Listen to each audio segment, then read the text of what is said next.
प्यारे दोस्तों नमस्कार। आज मैं आपको बताने जा रही हूँ कि धर्मराज की कथा नियमित रूप से सुनने से क्या लाभ होता है। बहुत पहले एक ब्राह्मण अपनी पत्नी और एक बेटी के साथ रहता था। बेटी का नाम गौरी था। ब्राह्मणी धर्मराज की भक्त थी। उसने धर्मराज की कथा कहानी कहने का नियम लिया था। वो रोज धर्मराज की कथा सुनती थी। गौरी ने माँ को ऐसा करते देखा तो उसके मन में भी धर्मराज के प्रति श्रद्धा उत्पन्न हुई। उसने भी माँ से कहा, मैं भी धर्मराज की कथा कहने का नियम लूंगी। बेटी की श्रद्धा देखकर माँ को खुशी तो हुई, पर उसने कहा, बेटी जब तुम बड़ी हो जाओगी तो तुम्हारा विवाह होगा, तुम्हें ससुराल जाना होगा। हो सकता है तुम अपने इस नियम का पालन वहाँ ठीक से नहीं कर सको, तब तुम्हें दोष लगेगा। पर गौरी अपनी जिद पर अड़ी रही। उसके हठ के आगे ब्राह्मणी को झुकना पड़ा। उसने बेटी को धर्मराज की कथा कहने सुनने का नियम दिलवा दिया। दिन बीतने लगे। गौरी बड़ी हुई। योग्य वर देखकर माता पिता ने उसका विवाह कर दिया। वो विदा होकर ससुराल आ गई। ससुराल में सास, जेठानी, देवरानी सब थीं। गौरी ने अपने ससुराल में कुछ महीने तो ठीक से निकाल दिए। धर्मराज की कथा कहानी नियम से करती रही। पर एक दिन देवरानी और जेठानी से गौरी की कहा सुनी हो गई। वो लोग उससे नाराज हो गए और उन्होंने धर्मराज की कथा सुनने से इनकार कर दिया। उन्होंने कहा, तुम तो सारा दिन कथा कहानी कहती रहती हो, घर के काम में भी हाथ नहीं बटाती। हम लोगों को घर का सारा काम करना पड़ता है। अगले दिन गौरी नहा धोकर आई। वो सबसे कहती रही, मेरी कहानी सुन लो। पर सबने उसकी कहानी सुनने से इनकार कर दिया। उल्टे उस पर ही इल्जाम लगाने लगी कि घर के काम से बचने के लिए वो बहाना बना रही है।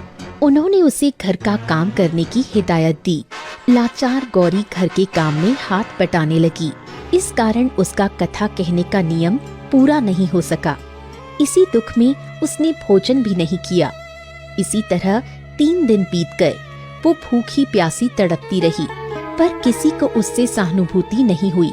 एक रात जब वो सो रही थी तो उसके सपने में धर्मराज आए। उन्होंने गौरी से पूछा, तुमने अपने नियम का पालन क्यों नहीं किया? गौरी ने उन्हें सारी बातें बता दी। धर्मराज ने उसे पूजा घर में जाने को कहा। गौरी ने वैसा ही किया। पूजा घर ज्यादातर बंद ही रहता था, क्योंकि ससुराल में किसी को पूजा पाठ में इतनी श्रद्धा नहीं थी। गौरी ने जब पूजा घर खोला तो वो हैरान हो गई। वहाँ पीपल पथवारी, माँ गंगा, माँ यमुना, तुलसी माता और स्वर्ग के सभी देवी देवता वहाँ विराजमान थे।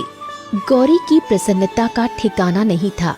उसने सारे देवी देवताओं की पूजा की, फिर धर्मराज की नित नियम की कथा कही। उसने खुशी खुशी पूजा घर का दरवाजा बंद किया और चौकी में आई। उसने अपनी थाली में भोजन परोसा और खाने लगी। सभी देवरानी जेठानी खटपट की आवाज सुनकर रसोई घर में आई तो गौरी को भोजन करते देखा। वो व्यंग्य से बोली, तुम्हारे नियम का क्या हुआ?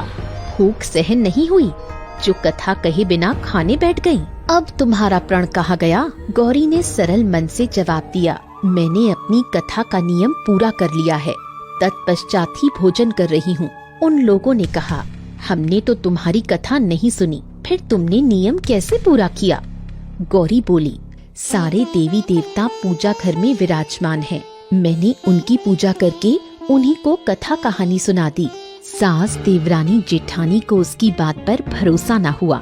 उन्होंने कहा, मुझे भी तो दिखाओ, कहाँ है तुम्हारे देवी देवता? गौरी सबको लेकर पूजा घर में आई। जब उसने द्वार खोला तो वहाँ कोई नहीं था। सब देवी देवता गायब हो गए थे। तब गौरी ने हाथ जोड़कर आंखें बंद करके धर्मराज का ध्यान किया और कहा, यदि मेरी श्रद्धा सच्ची है तो आप सब दर्शन दीजिए। मेरे घर वाले भी आप लोगों के दर्शन करना चाहते हैं। उसके इतना कहते ही सभी देवी देवता फिर से प्रकट हो गए। सास, देवरानी, जेठानी आश्चर्य से चकित हो गईं। उन्होंने देवताओं के दर्शन किए और हाथ जोड़कर माफी मांगने लगी। सबको धर्मराज का चमत्कार दिखाई पड़ गया था। अब सब लोग धर्मराज की कथा कहने लगे। इसके फलस्वरूप उनका घर सुख समृद्धि से भर गया। मृत्यु के पश्चात सब लोग स्वर्गलोक गए। दोस्तों, आपको मेरी ये कहानी कैसी लगी कहानी अच्छी लगी हो तो इसे लाइक और शेयर जरूर करें। धन्यवाद।